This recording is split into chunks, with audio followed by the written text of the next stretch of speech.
right to the edge. Really, Herbert? Now do you see it? A little large for a wine bin, but just right for a grave.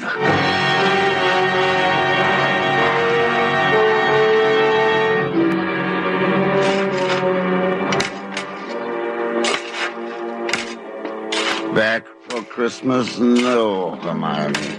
No, Hermione. I'll never be back. You've planned it so well, Hermione. You're so predictable, so practical. Even to typing your letters and signing them with a neat cryptic H that I have learned to copy. I'll be your amanuensis. I'll write your friends for you, Hermione. Through me, you will tell them we won't be back for Christmas. And then you will tell them how much you like America and that you persuaded me to accept a teaching position. You will tell them that you may decide to settle there permanently.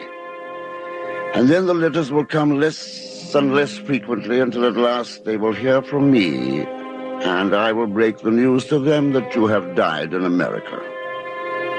Then I will have my solicitors put this empty house with its sad associations up for sale. And that will be the end of the matter, Hermione. Back for Christmas? No, Hermione. No, no, no. No. No, no. Not now. Go away, whoever you are, go away.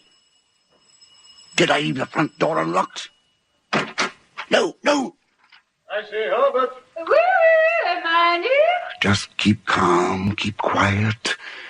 They won't look down here in the cellar. Keep calm. They'll go away. Oh, where can they be? Perhaps they popped round to Liddell. We must see them. Or perhaps to the shops. Something at the last minute, no? Oh, not Hermione. I say, shall I shout? Don't. Might not be tactful. Oh, there's no harm in a shout. No. No, let's come in on our way back. Hermione said they wouldn't leave till 7. All right. Only I do want a last drink with old Herbert. You know he'd be hurt. All right. Let's hurry. We can be back by 6:30. 6:30? There's still time.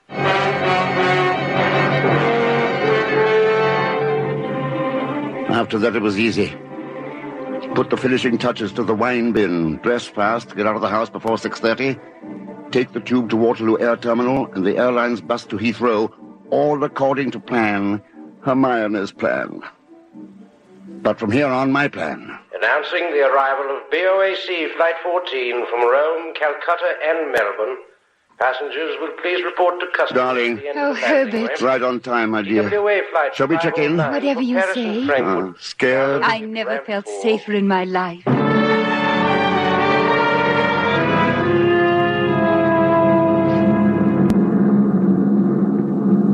The no smoking sign just went out. Care for a cigarette, darling? Yes, thanks.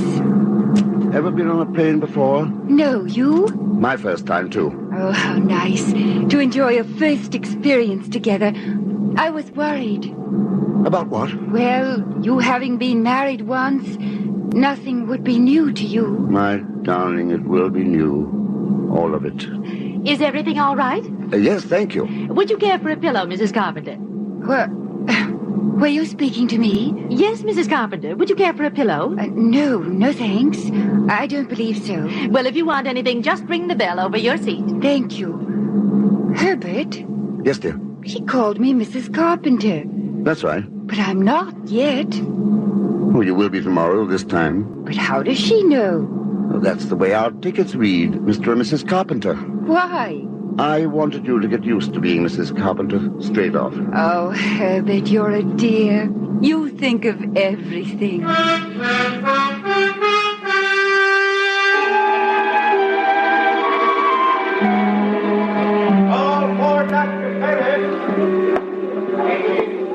Can I help you, sir? Oh, yes, please. Professor and Mrs. Carpenter. We have reservations, I believe. Oh, yes. We've been expecting you, sir. Boy, take Professor and Mrs. Carpenter's luggage up to their suite. You know, frankly, Mrs. Carpenter, you're quite a surprise. Your letter reserving the rooms was so thorough, I was expecting an older, more forbidding sort of person. My letter reserving the rooms? Oh, I wrote the letter, my dear, and I I signed it Mrs. Herbert Carpenter, just as a joke. Oh, what a cunning old fox you are, Herbert. Now that I think of it, I am rather.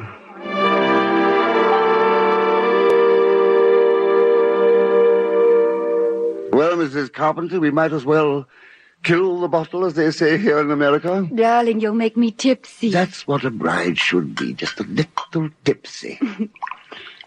Herbert, this letter the bellboy just brought seems to be a bill of some sort from a building contractor in Kensington. Oh, some mistake, no doubt. And addressed to me? Well, give it here and we'll get to the bottom of the matter.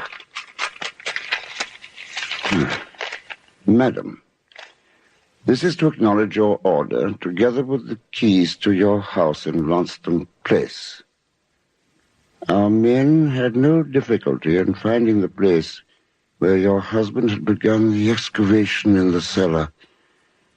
But apparently he changed his mind at the last moment and filled it in again.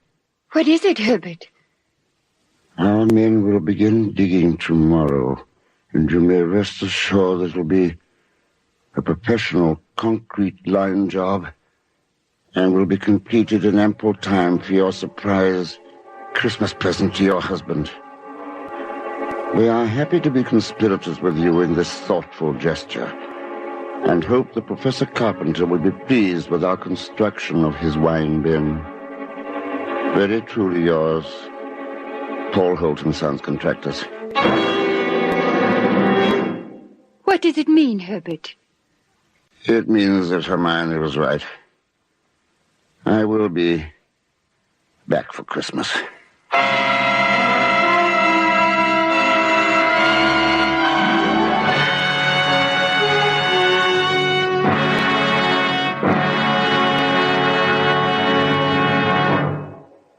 Suspense. In which Herbert Marshall starred in John Collier's story, Back for Christmas. Listen. Listen again 2 weeks from now, when we return with Russian New Year, a tale well calculated to keep you in suspense. Suspense is produced and directed by William N. Robeson. Heard in tonight's cast were Irene Tedrow, Ellen Morgan, Paula Winslow, Ben Wright, and Jack Moyles. The musical score was composed by Lucian Morawek and conducted by Wilbur Hatch. Suspense has come to you through the worldwide facilities of the United States Armed Forces Radio and Television Service. That's Suspense. Back for Christmas, December 23rd, 1956, starring Herbert Marshall. Hope you enjoyed that. Let's take a quick break. Then it's more of the WGN Radio Theatre. Back to WGN Radio Theatre with Earl Amari and Lisa Wolf. Lisa and I are bickering over here. I smell Dan coffee. Long. Dan is our producer tonight, Dan Long, who was our very first producer. Yeah, we got it off the ground. That's true. Remember we owe it all way to back you. when I was young and I was on this show 4 years ago. when I was a young man Spring and I chicken. started on WGN. Dan Long was our first producer. And I remember it He's well. still the best in the biz, this guy. He's the best in the biz. He left us, but he still comes he around moved every on. so often. He went on to important shows to produce. No, but we love you, Dan, and he's fantastic, and he's our producer tonight, so great to have you. Shantae's just taking the night off, Yes, but she will is. be back next weekend. Yeah, she does an awesome job, too. In this hour, we're going to tune into the Great Gildersleeve, my brother's least favorite classic radio show, but one of my favorites. I we love played a lot, so you must I not love like your the- brother very much. I love my brother, but I also love the Great Gildersleeve, especially Hal Perry, and I like his laugh. Hey, Leroy. I like that. Where my brother says he turns the radio off. He doesn't care. Well, maybe If he Gildersleeve's just- on, and maybe he clicks just it. turns it off when you're on. Turns it on. He especially hates when I do that sound. He doesn't Well, mind it so much we when all Hal do. Perry does it. So that's coming up. A great Christmas show from 1946, broadcast on Christmas Day, December 25th.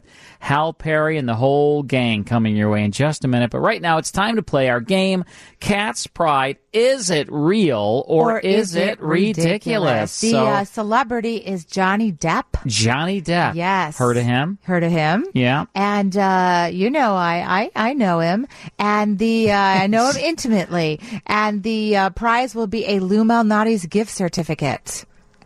What did you say? Well, no, I mean, I worked with him. Yeah, I didn't mean it like that. All right. Okay. So it's a Lou Malnati's gift certificate. What caller would you like, We're going Lisa? to go with caller number 6. Caller 6, 312-981-7200. 312-981-7200. Call now, play the game on the air live with us. We'll be right back. Come on, baby. Let's get ridiculous. And we've got Bill on the phone. Hey, Bill. Hello, everyone. Hello, how are you? Bill. I'm doing good tonight. Hi. Good. All so glad you right. called in. Carl's an excellent lifeline. So if you're not sure, he's been doing really well at this game. Yeah, I got 7 out of 9 wrong last time. That is absolutely Yesterday. correct. So let's I'm see, on a roll. Let's see how you can do. Carl, maybe Bill can be your lifeline. All right. So, Sounds all right, good. Bill, this is all about Johnny Depp. He started his own production company called Rebel Park Productions. Is that real or is that ridiculous? I'm going to go with real. It sounds real to me. It does sound real, but it's not. It's absolutely ridiculous. That's Lisa at work. Okay, number 2, Jeez. Johnny Depp. People magazine voted him sexiest man alive in 2009. Is that real or ridiculous? 2009. Sure, why not? Sure. We got to go for I real. actually think that was the same year they chose me. Well, So I think it can't be 2009. Maybe with a tie. Yeah, it might have been a tie. So your answer is I'm what, gonna Carl? agree. I'm gonna agree with Bill. I And say it's real. It's real. That is real. There you go. You're one up. Oh yeah. Bill, I bought that little sound effect machine for Carl as part of his holiday I never gift. leave and the house without it now. He's married to it. I sleep with it. keeps me company. It makes really nice sounds at Because I have a very nighttime. big bed and I'm the only one in it, so this thing, it's perfect. What sound do you make at nighttime? Let's see. I'm Which just one do you gonna like? just pick one. You ready? Okay. I'm just gonna randomly. Here we go. That works. That's not a great That would sound have been to good hear for when you're our in bed. guests earlier. That's the, right. The cat's pride. Okay, number 3. Johnny Depp was listed in the 2012 Guinness World Records as the highest paid actor with earnings of $75 million. Is that real or ridiculous? What year did you say that was? I said 2012, $75 million. I mean, it's just a He's an drop in a international bucket star. for us. I'll have to go with yes on that. You like that one? I like it. Yeah, I think I like it's. it. I think it's real. It is real. You guys, It's real. you guys did really well. You got 2 out of 3. You are the big winner, Bill, because you get a Lou Malnati's gift certificate. Lou Malnati's is home of Chicago's very best deep dish pizza. Find one of their 40-plus Chicagoland locations or order online at LouMalnati's.com. I love Lou's. Do you like the pizza there? Perfect. It's the best. Thank you so much. Enjoy your pizza, and thanks again for calling and Merry playing. Christmas, Bill. Appreciate Same to you, buddy. Thanks so much. Bye-bye. All right, so now it's time for the Great Gildersleeve. I do want to remind our listeners, though, we have a text-in line, 312-981-7200. We'll be here till 1 o'clock, so we have 45 minutes to get your texts. We love hearing from our listeners, right, Lisa? I sure do. I do. I read all of them, and I read them aloud to Carl because he's not a great reader, but I can read aloud, and we're all happy here. Yeah. All right, well, time for the Great Gildersleeve. Let's go back to December 25th, 1946. A really fun Christmas show starring Hal Perry. Part 1 now, The Great Gildersleeve. The Kraft Foods Company presents The Great Gildersleeve.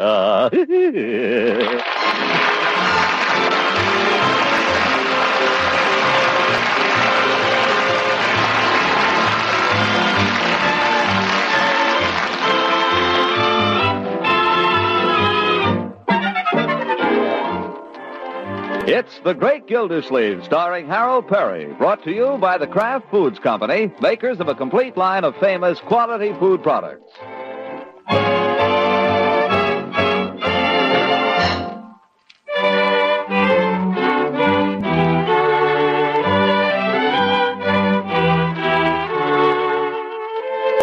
In Summerfield, through the magic of radio, it is still only Christmas Eve.